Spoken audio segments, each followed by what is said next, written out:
All right, everybody, what's going on? Welcome to Locker Room Sports Talk. Glad you could come by and make me a small part of your day here. What a wonderful Thursday afternoon that we're having here today. Guys and gals, we got high school football to talk about, and there may be some questions and different things here about some Alabama perspectives when the old Coach Saban was there. Come back and let's talk about it.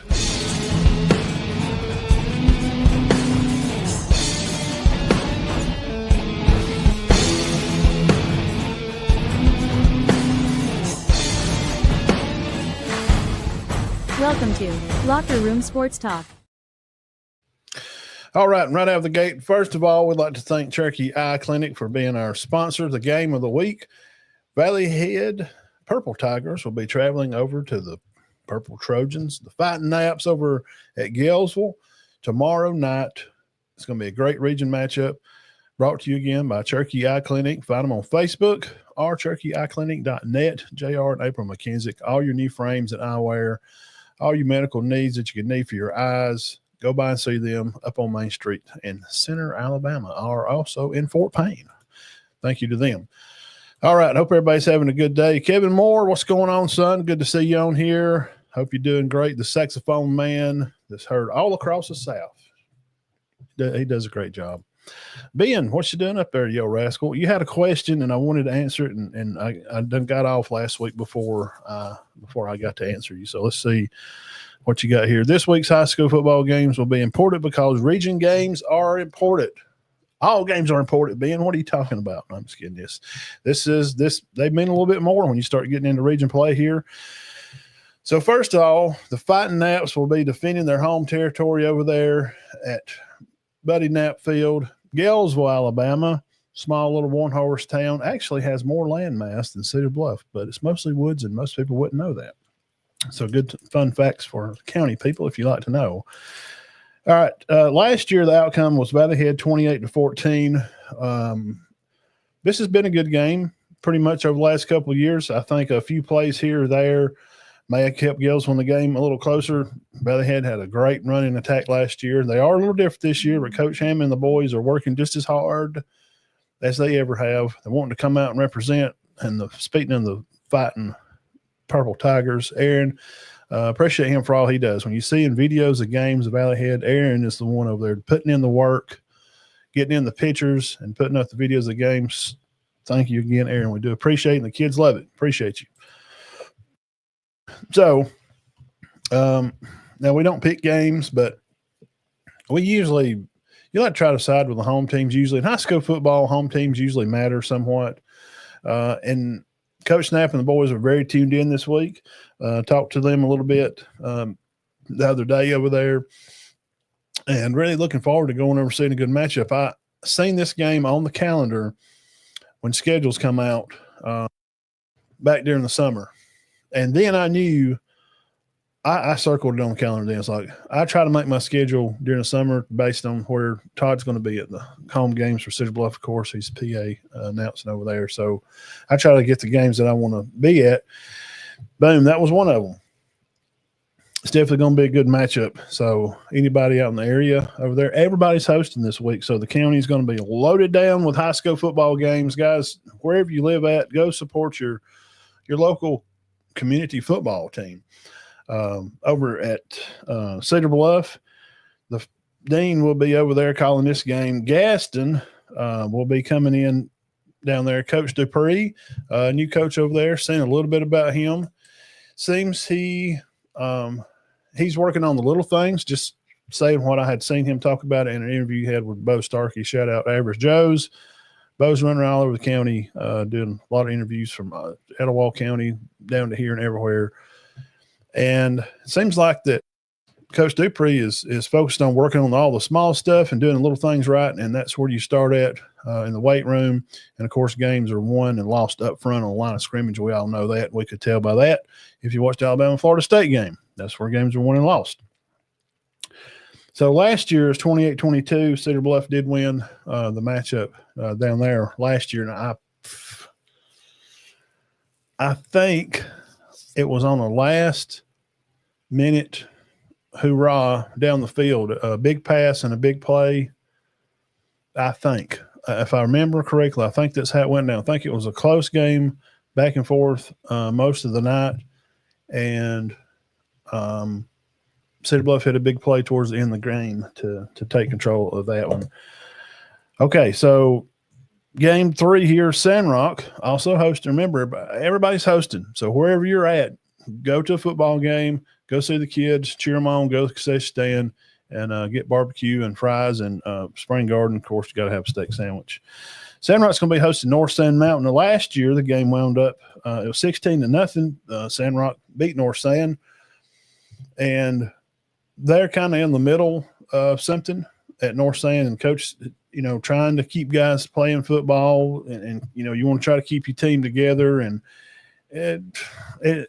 all over, just young guys in general. It's just kind of hard to get young guys to keep them on teams to play football.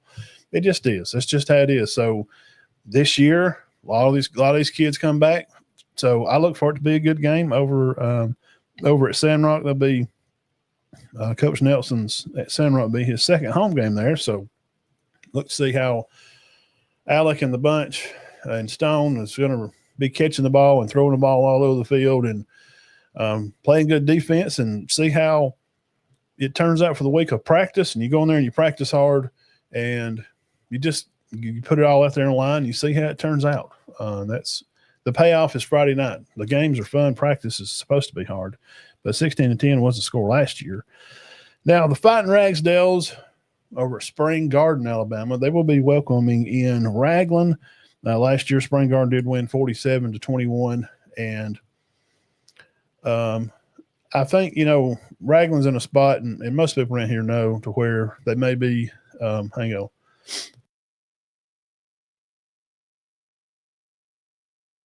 may be losing football team over at Ragland. So that's never good to hear. Kids need to play football, man. It's important to a lot of things, how just stuff goes in life in general, and you get knocked down and just be able to get back up and continue to fight on. I hate that's going on. I wish there was something I could do. If I hit the Powerball over Georgia, I think it's, what is it now, Aaron? Is it 1.7 million? Something, 1.7 billion. I think payout would be like 600 something million. Maybe to make a contribution to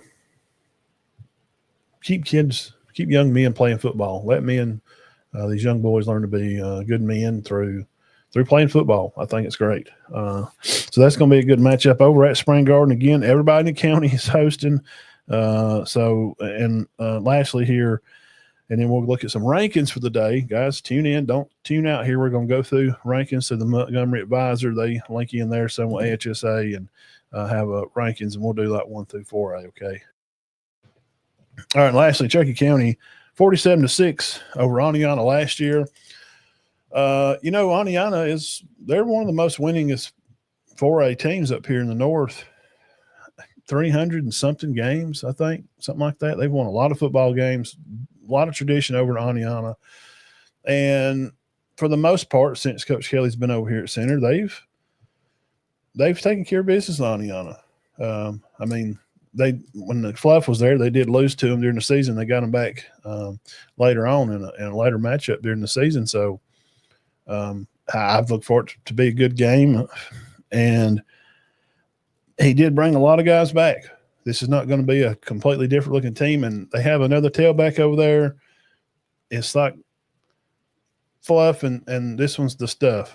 So they're going to run the ball. That's what they do up in Oneonta, and they're going to play tough. So, again, out here at Bobby Joe Johnson Field, Cherokee County will be hosting Oneonta. Now, rankings. What does it really all mean? Well, right now it's still kind of early. So what that means is, if you don't like where your team's at, and we may have some guys, young players and stuff watching that come on over from Instagram, go win. Go work hard at practice and get your butts in there and figure out a way to win the game. That'd be exactly what anybody would advise you to do. Just go win the games. And right now the rankings are what they are. It's really early in the season. There's a lot of more games to be played. Let's start at 1A. Wadley's going to be at 1, of course. They're 2-0 now. Had 17 votes for 1. Leroy at 2. They had 1 vote for number 1. They're 2-0. Also, Maples with 3 is 2-0. And you have McKenzie, Hackleburg, Berry, Sweetwater, Addison, Winterboro at 9, Spring Garden at 10. Other votes was Fayetteville, Lynn, and Red Level and Keith also got some votes. Now, 2A up here in Alabama, 2A football, Tuscaloosa Academy, very, very good football team. Seen them play a little bit last year, and they're a good football team, man. They can compete with 3A teams. And then, of course, your champs, Real Town's going to be 2. They are 1-1 right now. They had 3 votes for number 1. Pisgah's at 3. Laverne is 4. 5, Pleasant Valley. 6, Coosa Christian. 7, Cottonwood, Arrington, Sulligett, and Vincent round out the top 10. Aliceville and a couple other teams. You can find this over on the Montgomery Advisor to give their list. Cold Springs and Goshen, Red Bay, seen Ben put their name up on there. They had some votes to be in the top there on 2A. All right, 3A class. Mars Hill, number 1, all 17 votes. 2-0 right now. Piedmont Bulldogs over here, they'll be playing Ohatchee, pretty sure this weekend. I think they could take care of business that game. That'll keep them right there in the top 2 or 3. Fighting Michaels over there at Geraldine Bulldogs at number 3. Gordo 4. T.R. Miller rounded in there in the top 5. They're 2-0 also. And right outside the top 5, the old Red Devils, the Fighting Benefields up there on the mountain at 5, that contain the nation's longest winning streak at one time at 54 games. Yeah, that's a lot of wins. Okay, 7, Houston Academy at 2-0. Montgomery Academy at 8.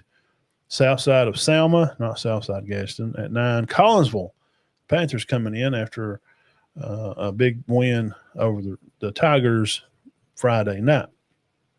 Those 1, 2, 3, those top 5, Mars Hill, Piedmont, Geraldine, Gordo, T.R. Miller, and probably 5 in Houston Academy, even that those guys are going to be playoff teams. Okay, you just kind of, if you're a fan of those schools, go ahead and be prepared to be going to football games around Thanksgiving. Yeah, 4A, champs, Jackson, they're number 1. They had 15 votes. St. Michael with 3 votes coming at 2, still undefeated. Also, West Morgan is still undefeated at 2-0. Cherokee County 4, hanging in there in the top 5. Anniston Bulldogs, they beat Beauregard last week at 1-0. Good Hope 6. Madison Academy up. Alexandria and Coach Ginn and Bunch at 9, and North Jackson at 10.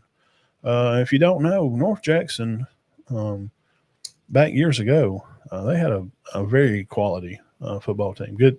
They always have. I know they've been on the slide here for a little bit, but they're not going to just disappear. Okay.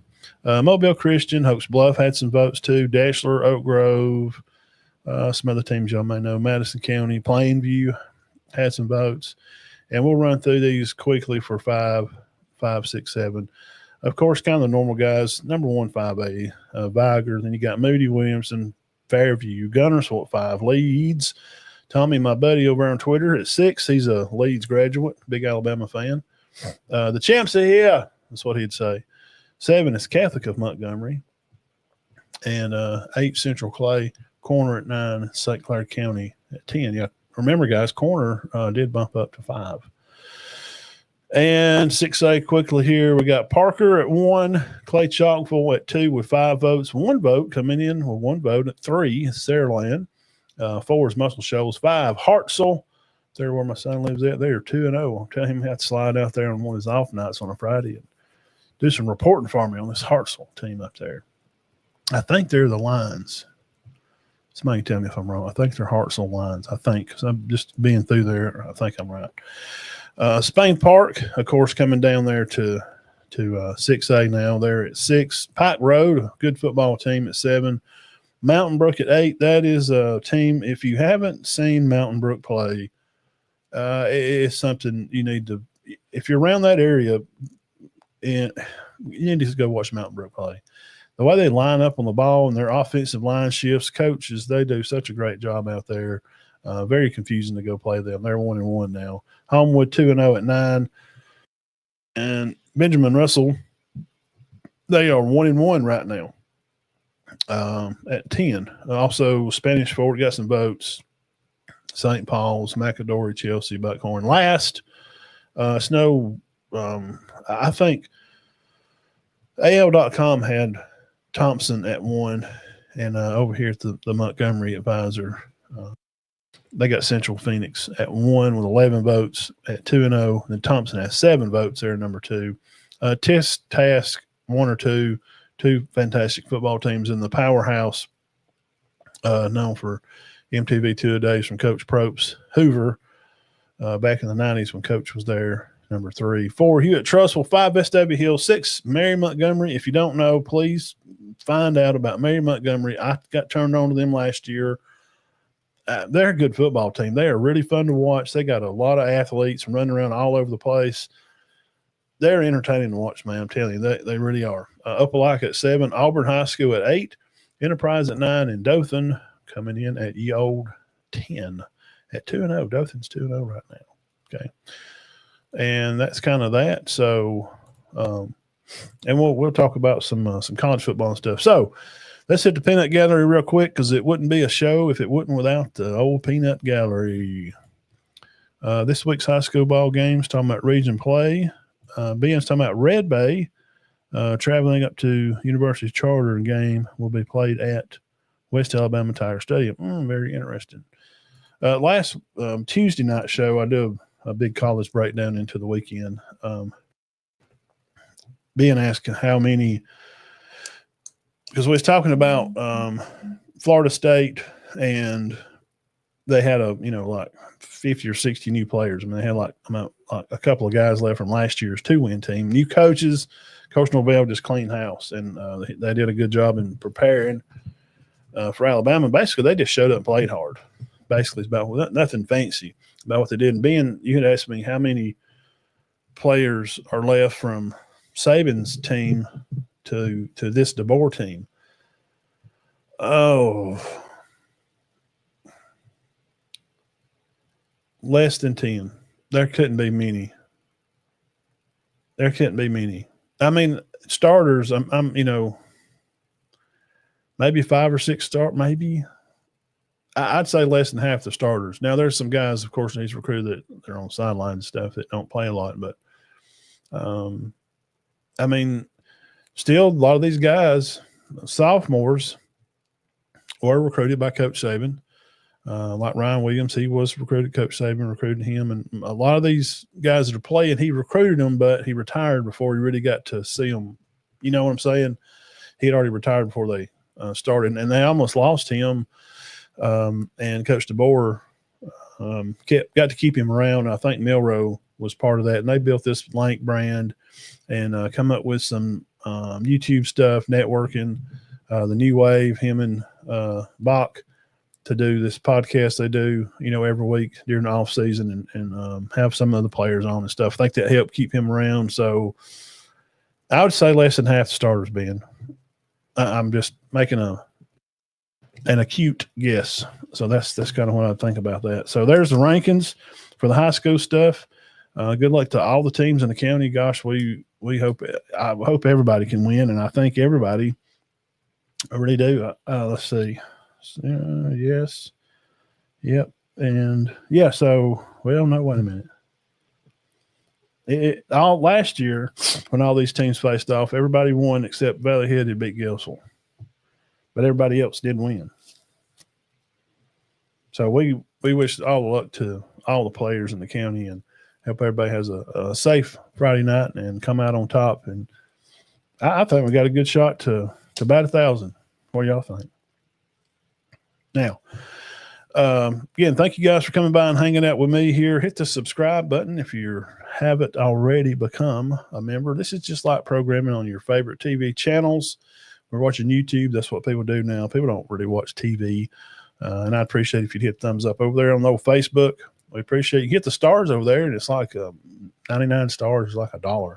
or something. It just kind of pitches in on the fun for us. So just something fun to do. And of course, we're on all kind of podcasting platforms, iHeartRadio, Spotify, Applecast. We usually have a pretty good crowd over there that picks up our podcast, that listens to us while they're traveling to work or at the gym working out and that kind of stuff. So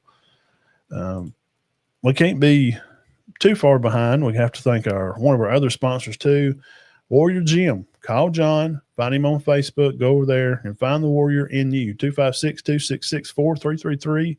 Just go over and find him on Facebook. It's Warrior Gym and Fitness.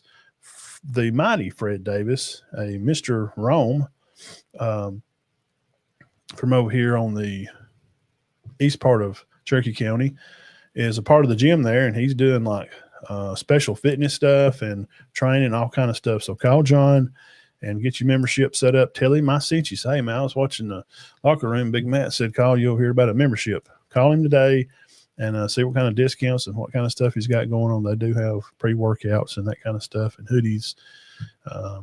Kind of cooling off a little bit. Not today, man. It was kind of hot, kind of warm out there today. So let's get over here into college football. I got some things to address, and we got to address it because you just can't let stuff slide when you just keep hearing absolutely just unfactual stuff. I can't take it, and I know I should just let it go because it really don't matter, but it's got to be addressed. Here, these are some sayings, these are some notes, and these are some things that we get from some fans. So it's going to be a nice little round table topic here. Things Alabama fans say. You got to be a little tougher on them kids from the South. So basically, you're kind of assuming that if the coach is not from the South, that you can't coach or win in the SEC. Well, I'm sorry to tell you, but more than half the coaches in the SEC are not Southern boys. Okay, so that theory is out. Okay, that's Nick Saban was from up on the pretty kind of East Coast, not from the South. Okay, coal mine town like West Virginia. Okay, so that's out. Okay, and also you got to be tough like the Saban was on them and how he yelled and got on them. And I got a theory about that. And please comment over there. I'd be glad to take anybody's response. Number one, they're different people, okay? And two, the positions that they coach are different. And if you've played or you've been around coaches or you've coached some, you kind of know. It just seems like most of the time, I just think about it. If you've played or coached or been around it, just think what I'm going to say just think for 2 seconds and then give me your thought. Defensive coaches, especially like defensive line, linebacker coaches, and just overall defensive coaches, they're a little more wound up, a little more wild in their coaching. Use a little more animated and that type of stuff. Your offensive coach is like a quarterback coach, a guy that's kind of an offensive guy that calls plays. They're usually they're more level-headed thinking. They're kind of more into their zone and what they're doing and thinking about the next play. Defensive guys just thinking about getting after your tail and lighting your hair on fire and going there and go crazy. Right? Just think about it. And when you see DeBoer at practice, him, because he's not throwing his hat, doesn't mean that he don't care. So we gotta move on from that. Okay, it's the first game of the year. Now, the standards at Bama has, that's been the big comment. The standard at Alabama, and I made the comment Sunday that I would have been happy just to see Alabama play to a regular standard of general football, just generic football standard. Because Bama standard, whatever, it's Nick Saban standard. And he's not there anymore. And since you bring that up, let's go back in time a little bit and I remember on the media after they had won it there in 20 and then coming back in 21-2, I remember some things on the news about some players and some players kind of getting in a little bit of trouble. And I remember their players wearing headphones in pregame. So a kid holding his phone in his hand with his earbuds in, listening to music, it's not a big deal. So that's just stupid. But, there was this thing about, it was Nick losing his touch. And then that last year we've seen him just pretty much run down, look mentally drained in the South Florida game in the rain. He just looked like a wet rat out there. He was just lost and confused and felt disorganized. And I've kind of thought, in retrospect, that after winning at 20, Miss Terry probably said, Nick, you may want to, it's time, man. Okay. All right, honey, you need to hang around the house here. But Bama ain't had a first-round defensive big-time line, pass rusher in years and years, and that's on Coach Roach. He's the defensive line coach. He's been there. They're like this new staff the board brought in, so they suck. Well, that's topic 3 there. Yeah, I'm not crazy about the offense coach either, but your defense coach actually Freddie, he played at Alabama. There's still guys on the staff that coached at Alabama. And we'll move to the next one, but I remember clearly people saying the dynasty's over, it's fallen, and is Nick at the end of the road, and players, somebody that don't respect him, and unwanted penalties. They were the most penalized team. It's so easy for people to forget. I don't know. It's like fans just go nuts and their brains go short and they forget. Alabama they were the most penalized team in the SEC. I don't know if it's 21 and 22, but it was one of those years. I don't think it was both, but the penalties, man, I mean, if without the Gravedigger play, just think of this, without this miracle last Iron Bowl, they only win 9 games. Now, who's going to be, throw up the pitchforks and light the hay on fire if Saban went 9-4? Because that's what it would have been. I don't even know how it would have turned out.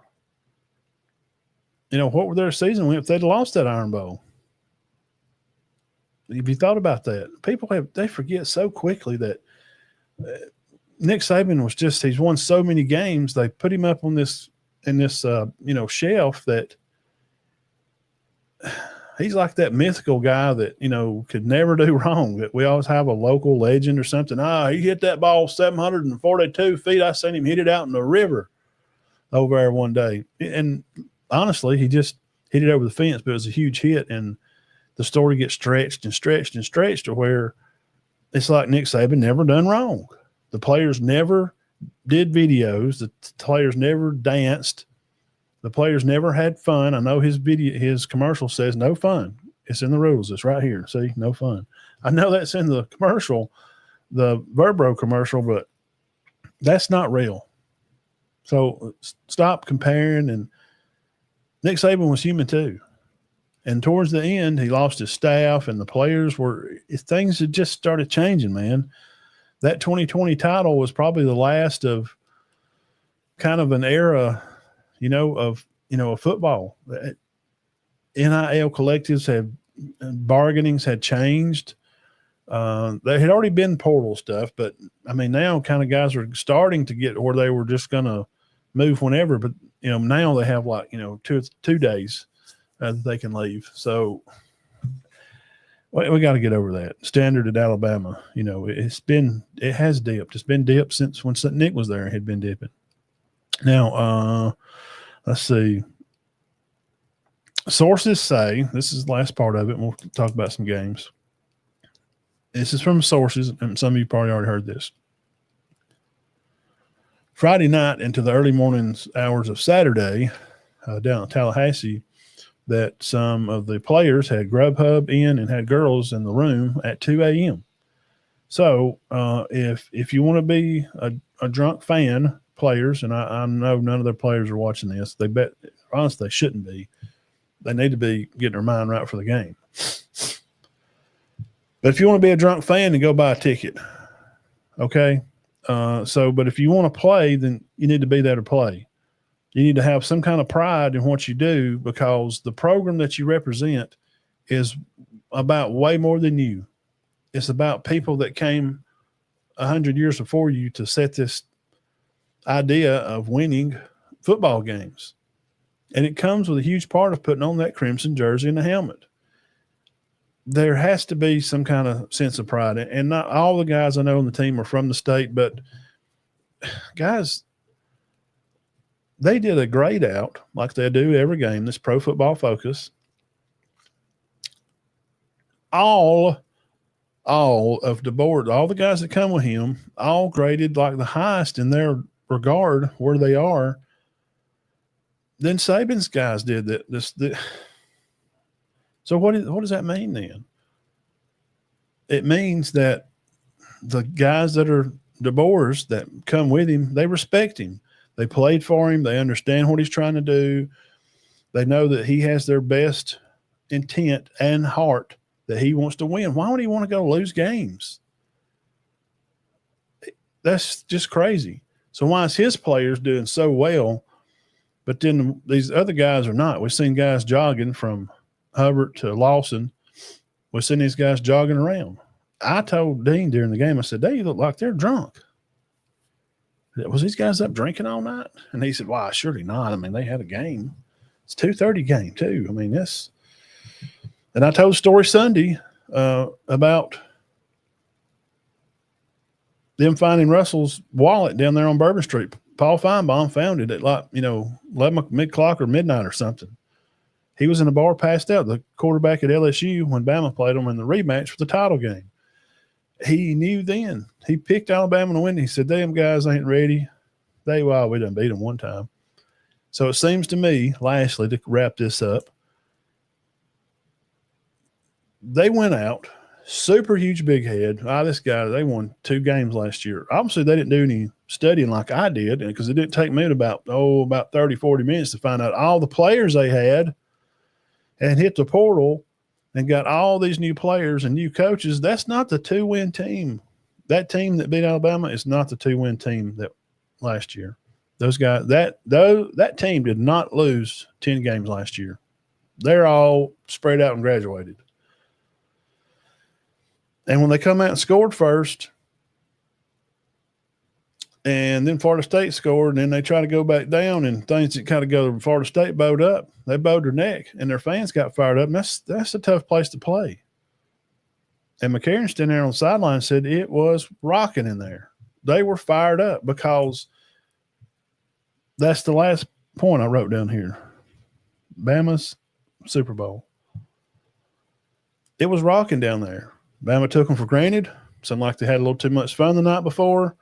And everybody that plays Bama is going to give it their all. That's what I made the quote of. If they're still rushing the field, then you're still relevant. When they quit rushing the field, when you lose a game and they don't rush the field, you suck. I mean, we just put it straight, as plain as I can put it. Your program's trash. If they beat you and they don't rush the field, it's crap.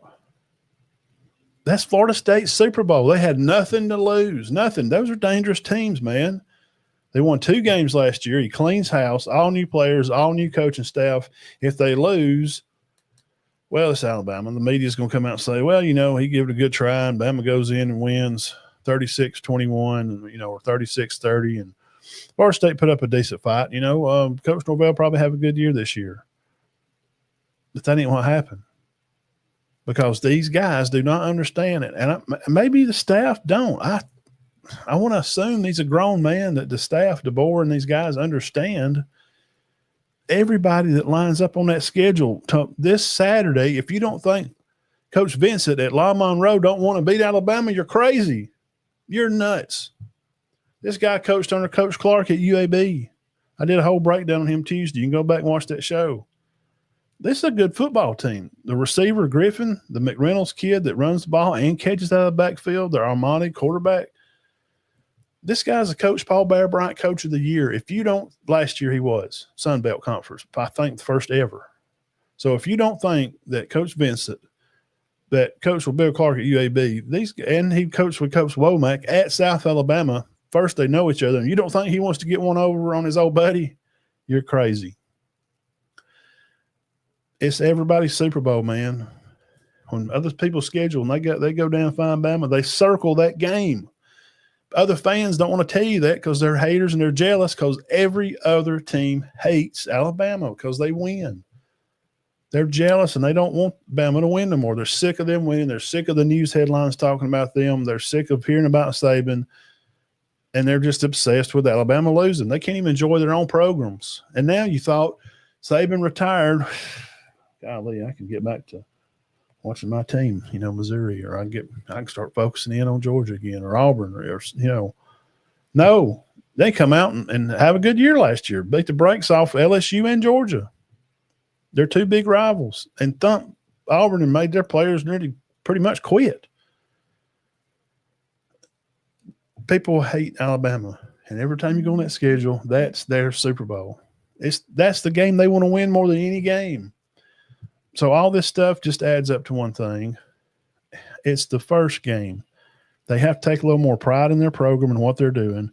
And it don't take a Southern guy to coach a team. Why? What? This is not 1954 Bear Bryant coming from Kentucky and going to Bama in 57. This is not then. But you had to have connections so you can go in the living room and sell yourself to a mom to make sure that you're going to take care of her kid. And back then, Coach Bryant had to make sure he told mama that the boys going to be at church on Sunday and they're going to be at practice on Monday through Thursday and do their walkthroughs Friday and play football Saturday. There's the internet now, people. What are you talking about? Name the guys in the SEC that are from the South.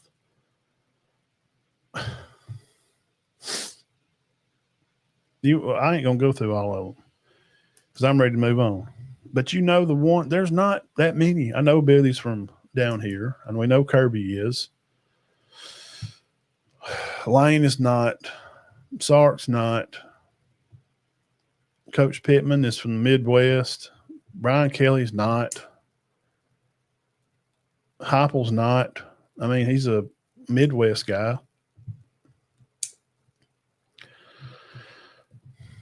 Coach Beamer. Coach Lee is not. He's from up that way too. I mean, he may count him for the South. But the greatest coach to coach of all time, he's from up on the East Coast. He's from West Virginia area, man. Well, he ain't from the South. He can't get after these Southern boys. He can't talk to them like they need to be talked to. Coaching's coaching. So that means a coach can't come from another state or somewhere and coach. Come on, man. That's just crazy. And the standard at Bama had been slipping because there was people on the news all the time. They were worried, but they was trying to be respectful of Nick and not say, I think it looks bad. Because they were trying to be respectful to him because of the time and that he's put into it. There was people talking about the penalties. They were the most penalized team in the SEC. They were one of the top penalized teams. I remember like in the first 3, 4, 5 games of the season, Alabama led the nation in penalties. Satan's letting stuff slide over there. He's done got soft. He's pawpaw now. So, guys, stuff y'all are saying online, and I don't get as many views as all them other people do, so only probably 1,000 people will see this, where 4,000 or 5,000 will see these other gumps that, talk Alabama and just bringing up these topics like, well, by God, when Saban was there, stuff wasn't happening. Yes, it was.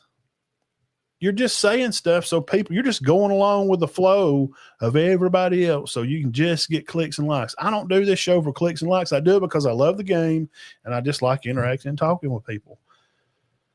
That's not the only reason I do it. It's just to get some likes. If I did, I'd just do like they do and just agree with everything. Yeah, that's what they do. We're just a computer. We have no opinion. We just go along with everybody.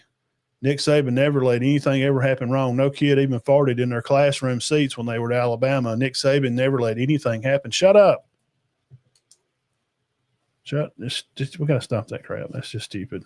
It's stupid. Let's see. Peanut Gallery again. Yes, Opelika and Auburn. They play tonight. Ugh. That is that's like a really old rivalry game here in Alabama, Opelika and Auburn. It is. Hartsville mascot is, they're Tigers. 6A Region 7. Usually Muscle Shoals are Hartsville. Okay. They're Tigers. Okay.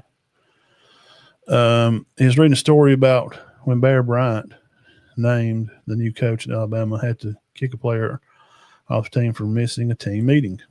Yeah. Probably so. Yeah, I heard that the NCAA is thinking about eliminating the spring transfer window. And here's good topic. Here's why. Example. Was it Michigan? I think it was Michigan. Their quarterback. One of their quarterbacks was talking, and he said that I want to stay. No, it's Penn State. He said, I want to stay, but, this Leonard's he's going to come back. Allen, he's going to come back. Penn State, they're going to keep their guy. So I know I'm just going to be the number 2. I want to go somewhere and play. And if they could change it, he said, I've got to transfer now. But when he had the opportunity to there in December, because if he didn't, then it would be till spring before he could. Okay, here's the thing with that. If you decide to skip that December window and go ahead and stay through spring, and you're still the backup, well, now you've missed spring when you could have jumped in December and could have already been in another team practicing with another team to be the starter somewhere else. So it puts kids in a bad spot because the spring window is – you don't want to be the guy coming out of winter thinking you may want to transfer and then get to spring and try to start because you're already thinking about – you see what I'm saying? Because you've already missed time. The only thing the spring window seems like how it's important to me – I don't like it at all. But why it would be important to be if a young guy comes in, maybe a sophomore, he played a year and he played some of the year, and maybe he got hurt and he didn't get to finish the year and he couldn't redshirt and he lost his position. So as a sophomore, he's going to come back and he's not going to get to start because he did lose his spot, and he's just going to bump out and go somewhere. Maybe back closer to home or something like that. I can see that being a useful thing, but I just think we need to have one and it should be just at the end of the year. So that way, you know where you're standing, you have a good idea of how you're going to return, a decent idea. And if you're a sophomore or something, maybe that 1 year, and I don't think freshmen should be able to transfer. If you're a freshman, foo it. No, crap. You just got to stay. You need to play your freshman year because you just need to be there on a team and getting used to going to class and going to practice and doing film study and that kind of stuff. So I guess they should just leave it alone. Just have one at the end of the year. And that way it does give some people an opportunity to, but there just needs to be one. That too is killing it because then coaches have talked about it too, Ben. I think it was Freeze said back in the spring that it puts him at a disadvantage for recruiting because then you're looking for some particular group of guys for positions. Like I think he was talking about his offensive line. Auburn was wanting some linemen. Well, we need to evaluate the ones we have. So what if I get a guy out of the portal and put him on the team, and then one of the guys that we already have here turns up and does well through the spring, but I've already got a guy out of the portal. Now what's he going to do? Well, because when it closes in July, he's on the team through August till December. So I just do away with the spring window. I can understand some situations where teams need it, and maybe it helps some smaller schools, but or just leave it for the smaller schools, maybe for the D2 or 3s, FCS teams. Let them have the spring window. And if you want to leave a FBS team and go to FCS, then let them leave in the spring. But if you're just bouncing around FBS programs, like who's that goofball that's been to 5 colleges now? He was TJ Finley. Dude, he's at Auburn. Of course, he's terrible. God bless his little soul. He can't throw a football. He's been all over the place.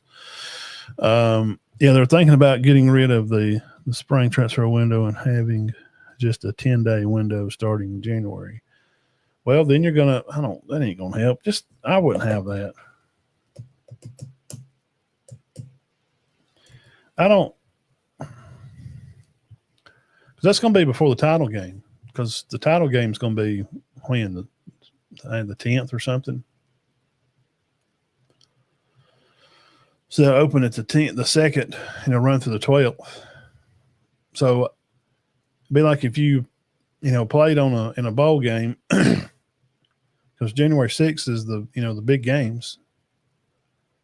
So you could play in a January 6th bowl, and say y'all lose the game bad, and you want to do something different. Then I just don't like the moving around, dude. You just need to lock in where you went. Have a little bit of character, and just have enough guts to yourself to hang in there and just make it through.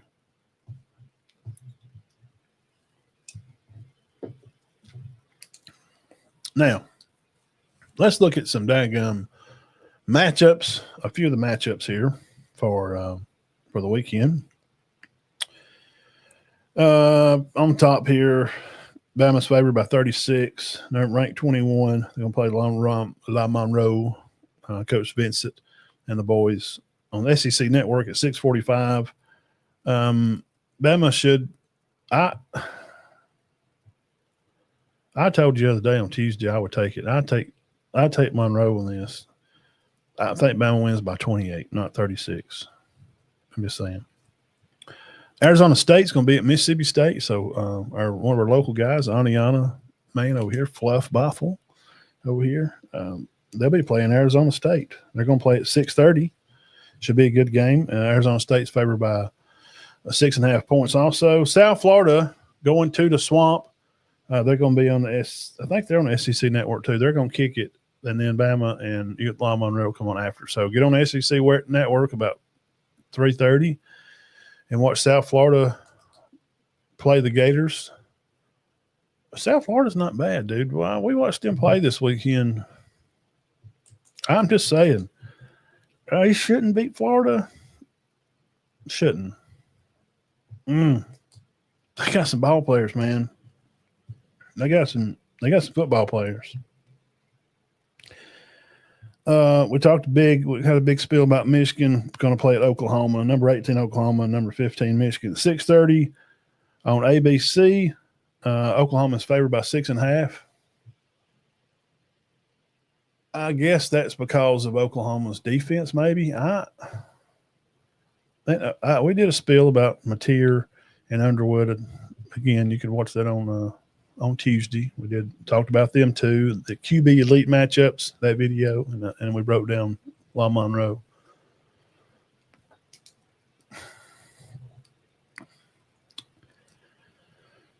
What if Michigan beats them? I'm just saying, what if they do? What if I'm just saying, what if? And SEC matchup, Ole Miss, 10.5 point favorite, going to be at Kroger Field to play Kentucky, 2:30 on ABC. Well. Do we remember what happened last year up at Ole Miss? they let Kentucky hang around and hang around and hang around, and Kiffin couldn't put them away, man. Kiffin couldn't put them away, and Kentucky kicked the field goal later to go ahead, I think. And then Ole Miss had to drive back down and try to kick one to win, and they miss.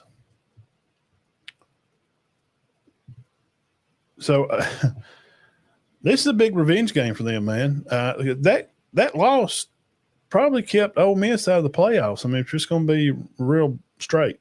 It probably did. So Kiffin has definitely got that on his mind. 2:30 ABC, SEC Network. Paul Feinbaum is not covering that game. Why? I don't. That's the best. Well, I think it's nearly the only conference matchup. Why they're not covering that one, I don't know. Because they're going to be at this game, the Murder Bowl. Mizzou Tigers favored by 6.5. They're going to play at 2:30. Kansas is traveling over to Missouri. Guys, this game goes back for 100 years. It's 57-54. Missouri leads in the rivalry. The last time they played in 2011, Missouri beat Kansas 24-10. These teams, they hadn't played in a while. And Kansas refutes the matchup and says they say it's 56-55 Missouri. They say Missouri's just ahead by 1. So Kansas is saying if we can beat Missouri Saturday, we're going to tie this series up. They said today, I heard, that this rivalry is so bad that back in the 30s or 40s that people would get shot at this game. There was a shootings. I mean, this is how bad it was. Talking about Kansas playing Missouri. And the quarterback Missouri's got, what's the name? Rupolo, or it's got a strange name. Come from somewhere. Come from Penn State or something, transferred down. Ropella. He looked pretty good. Now I know they played a team from old Slap Happy Community College over here. But he looked good. And I know Kansas ain't got quite the team they had last year. I mean, Missouri is favored. I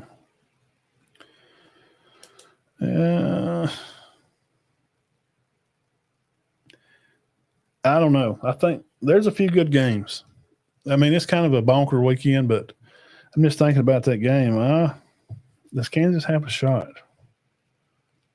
I don't know. Probably not.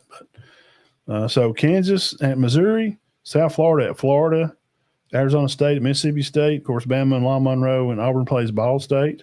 Michigan and Oklahoma is probably the more elite game because you're going to see two quarterbacks that we assume will probably be Sunday quarterbacks. We assume, and of course the SEC matchup of the day: Ole Miss at Kentucky. And also one worth mentioning, I seen, and I just bring this one up because, and we'll get off here. I bring this one up because the margin was 2.5. Baylor goes to SMU. Hey, they got SMU favored by 2.5, so that may be a good game. I guess we'll find out Saturday. So, let's see. Yeah, I posted that the other day. He tore his knee at practice. It's just something that's going to happen. We're talking about Jeremiah Beeman, Alabama. He was Tim Keenan's backup, and now he's hurt. So, and the guy that's going to back him up, I'm going to try not to get started again. I watched practice the other day, and the guy that's supposed to be backing up the backup, he knows who he is. Me personally, old mean guy, kids with their helmets off at practice, when your team, your position group is doing a drill and you got your helmet off, no, run. Just run. That's how I handled it. I'm not, if we can't lock it in and be ready to work and be tied up and look like we're at work, well, I come to freaking win football games. We didn't come out here just because, well, I don't feel right. It's hot, coach. Everybody's hot. Shut up. Then go do something else. Go eat ice cream and cool off. Go play with the cheerleaders or something. That's not what we're doing today. That's insane. Put your freaking hat on. Not propped up. Pull the hat down. That's just one of my gripes. And the guy that's going to be playing in his spot, no discipline, man. That coach should have told him one time, hat on. It's not now. If they're not over there standing getting water, or they're waiting to go to another position group, to do another drill, I get it. Maybe while you're walking, I've let stuff like that go. You're walking to go to another station. They took their hat off, and it's hot, man. I know. Wiped your face. I get it. You're literally standing in position group, 2 guys back to doing this drill, and your hat's off on the knee, down on the ground. If you don't want to play, go put your pads up. I don't need you here. Look, we'll just lose all these games. Bear Bryant told them best back in the 60s when Namath was there. He said, well, Coach, you can't bench Bear. I forgot who the president was or somebody. And I read this in the book. Well, you can't bench Joe. We'll lose a game. He said, I'll lose every one of them. But by God, I'll find a 22 that'll go fight with me. And that's where we got to be. There's no threat of the bench. There's no threat of just go sit down. Go get your mind right. And when I think you're ready, when maybe you think you're ready, maybe we'll figure out where you got a spot on this team. Because that walking, as soon as Womack seen Lawson jog to that 1 yard line and you're out, done. I'm a team. I don't give a crap if you're the head booster here. Get off of my football field. You can't do that. So now we got Beeman out. Was the backup for Keenan. And this cat's over at practicing over his freaking helmet off. Dude, put your hat on. Let's go to work. I don't care if it's Alabama. I don't care if it's Louisiana Monroe or Southwest Missouri College.